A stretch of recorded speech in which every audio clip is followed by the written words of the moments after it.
ವಿಶಾಖಪಟ್ಟಣಂನಲ್ಲಿ ನಡೆಯುತ್ತಿರುವ ಐಸಿಸಿ ಮಹಿಳಾ ಏಕದಿನ ವಿಶ್ವಕಪ್ ಕ್ರಿಕೆಟ್ ಪಂದ್ಯಾವಳಿಯಲ್ಲಿ ಭಾರತದ ವನಿತೆಯರ ತಂಡ ಆಸ್ಟ್ರೇಲಿಯಾದ ವನಿತೆಯರ ತಂಡಕ್ಕೆ 331 ರನ್ಗಳ ಗೆಲುವಿನ ಗುರಿ ನೀಡಿದೆ.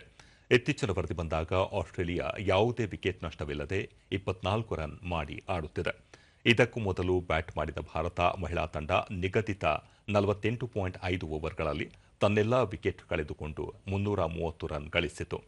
ಭಾರತದ ಪರ ಸ್ಮೃತಿ ಮಂಧಾನ 80, ಪ್ರತಿಕಾ ರಾವಲ್ 75, ಹಾರ್ಲಿನ್ ಡಿಯೋಲ್ 38, ಜಮಿಯಾ ರೋಡ್ರಿಗಸ್ 33, ರಿಚಾ ಘೋಷ್ 32 ರನ್ಗಳ ನೆರವಿನಿಂದ ಭಾರತ ಬೃಹತ್ ಮೊತ್ತ ಪೇರಿಸಿದೆ.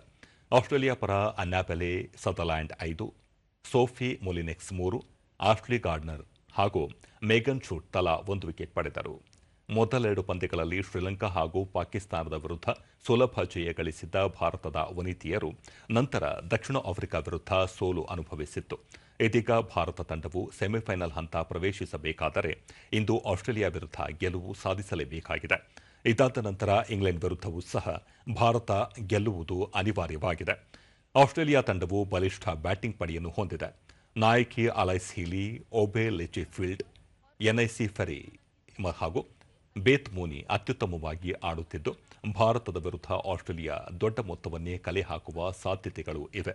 ಇದುವರೆಗೆ ಭಾರತ ಆಸ್ಟ್ರೇಲಿಯಾ ತಂಡಗಳು 31 ಪಂದ್ಯಗಳಲ್ಲಿ ಮುಖಾಮುಖಿಯಾಗಿದ್ದು ಭಾರತ ಕೇವಲ 7 ಪಂದ್ಯಗಳಲ್ಲಿ ಜಯ ಗಳಿಸಿದ್ದರೆ ಆಸ್ಟ್ರೇಲಿಯಾ 24 ಪಂದ್ಯಗಳಲ್ಲಿ ಜಯ ಗಳಿಸಿದೆ.